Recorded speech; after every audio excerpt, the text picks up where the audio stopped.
I always start with the lightest color. It's gonna have the least bleeding, and we obviously don't want to leave any colors or fingerprints on the nose because we want that to stay clean.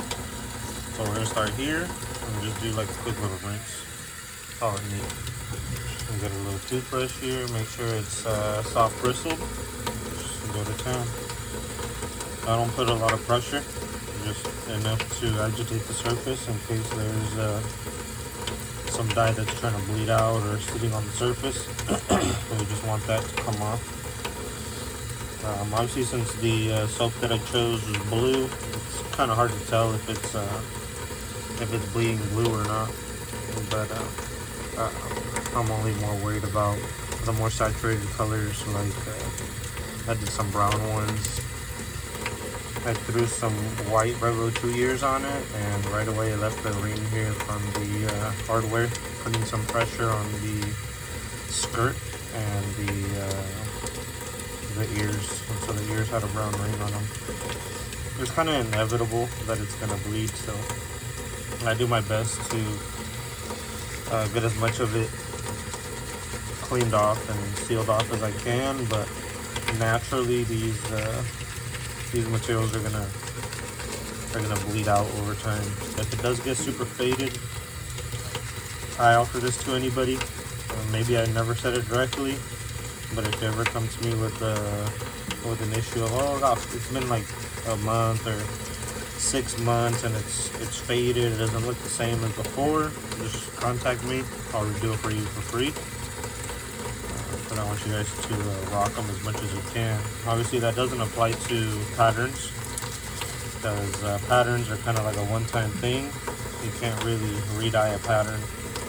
Once it spreads, and it'll turn into either one solid color or the design's gonna look a whole lot different than before. Out here, it's gonna dry the best out here. The customer wanted the ears one solid color to match the bottoms. So on in here. So I wanted to match this shade right here at the end. We do the same thing, just a little bit of soap with the brush here, and just gentle. Don't go harsh because you'll end up putting scratches in it. Putting pressure on is only going to damage the surface. We want to give them a nice, clean, professional job. I do recommend rinse once you do get them. Just do a rinse like me, like this, before you throw it on any mask. Just to be sure it didn't bleed out a little bit more while it was in the box being shipped. I do this once a day,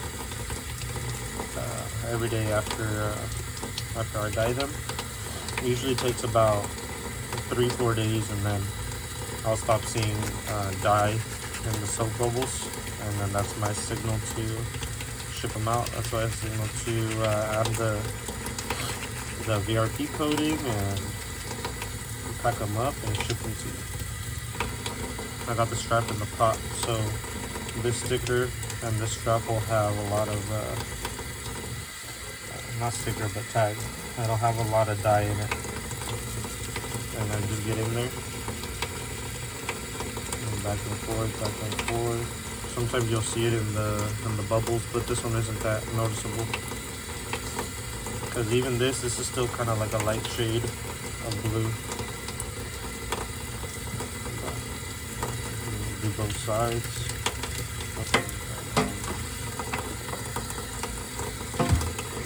I guess I could turn it.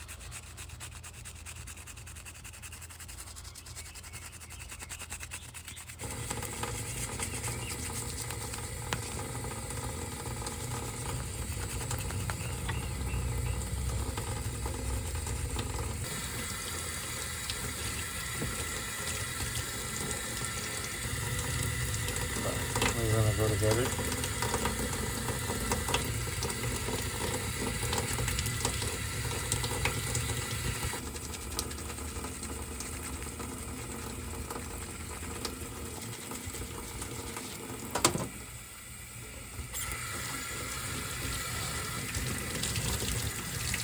And let's see, like this one, the JT logo.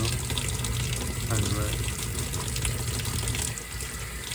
This is all dye right here. All those red. So if I were to put this here, or I were to put these ears here, it would soak up this red right here. Super close right there. So you just want to keep everything nicely wiped down, and you want to keep these colors away from each other.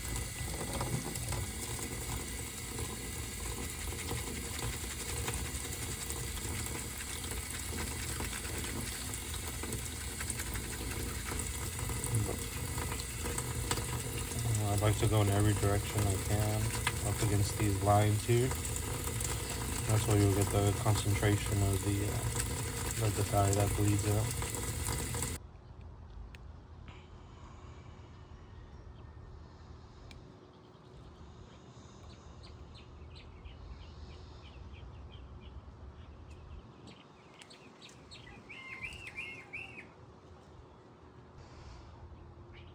See the dark blue up by the nose, right here in the center.